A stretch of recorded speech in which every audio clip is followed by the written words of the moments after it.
ఈరోజు మనందరం కూడా అతి ముఖ్యమైన సబ్జెక్ట్ మహిళా సాధికారిత. జనాభాలో 50% మహిళలు ఉన్నారు. అదే సమయంలో మొన్ననే అంతర్జాతీయ మహిళా దినోత్సవం జరుపుకున్నాం. ఆ సభలో కూడా మనం అందరం ఆలోచించింది,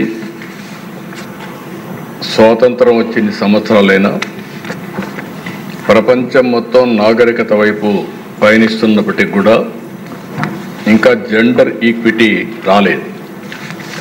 ఎక్కడికక్కడ మహిళల పట్ల వివక్ష చూపించడం ఇవన్నీ జరుగుతున్నాయి. ఈరోజు కేంద్రంలో ఉండే నరేంద్ర మోడీ గారి నాయకత్వంలో ఉండే ఎన్డీఏ కానీ, ఇక్కడ రాష్ట్రంలో ఉండే ఎన్డీఏ కానీ మన ఆడబిడ్డలు, తల్లుళ్ళు, చెల్లెళ్ళ గురించి ప్రత్యేక శ్రద్ధ పెడతాం. ఉమెన్ ఎంపవర్మెంట్ జరిగినప్పుడే సస్టైనబుల్ డెవలప్మెంట్ ఉంటుందనేది మా నమ్మకం.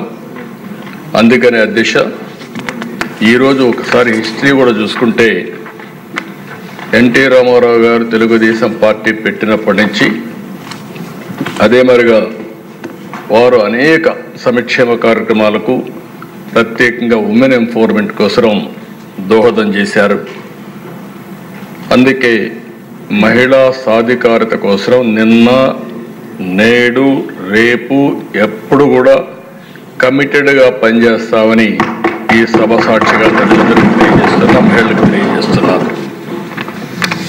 అందుకని ఆ దిశ ఒకసారి చూసినప్పుడు ఏ కార్యక్రమం ప్రవేశపెట్టినా అది ఒక సంక్షేమం కావచ్చు, ఒక అభివృద్ధి కావచ్చు, లేకపోతే ఒక ఎంపవర్మెంట్ కావచ్చు, ఏది చేసినా అందులో ప్రత్యేకంగా మహిళలను దృష్టిలో పెట్టుకొని చేశాం. మహిళల్ని సాధికారం చేయడంలో ముందుకు పోయాం.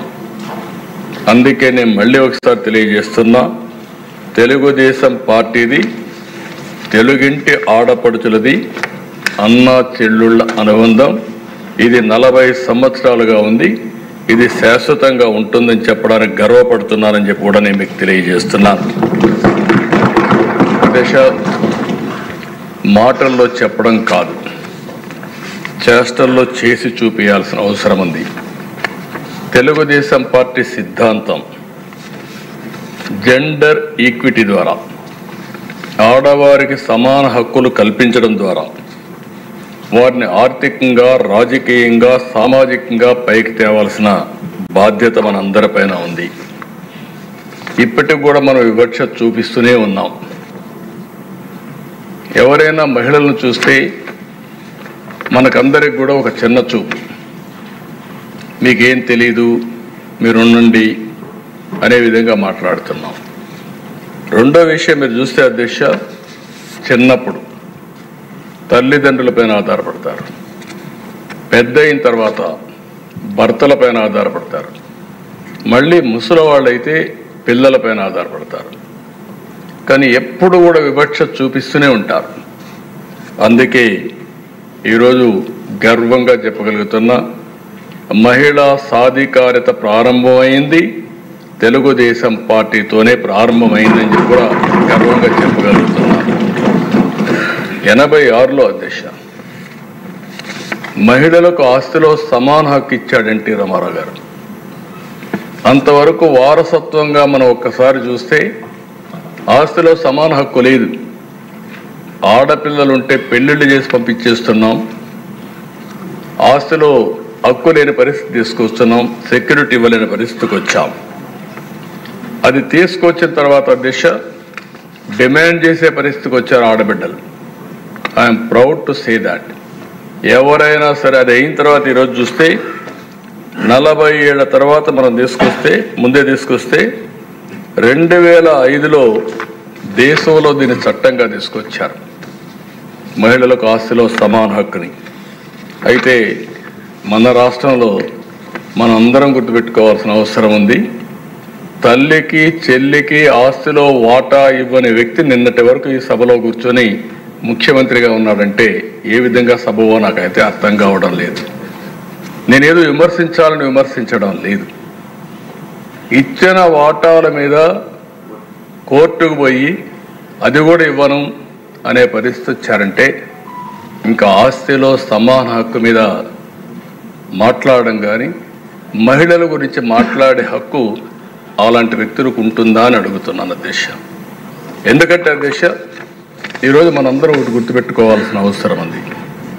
రాజకీయాల్లో ఉండే మనం ప్రజలకు జవాబుదారితనం, మనం ఆదర్శంగా ఉండాలి.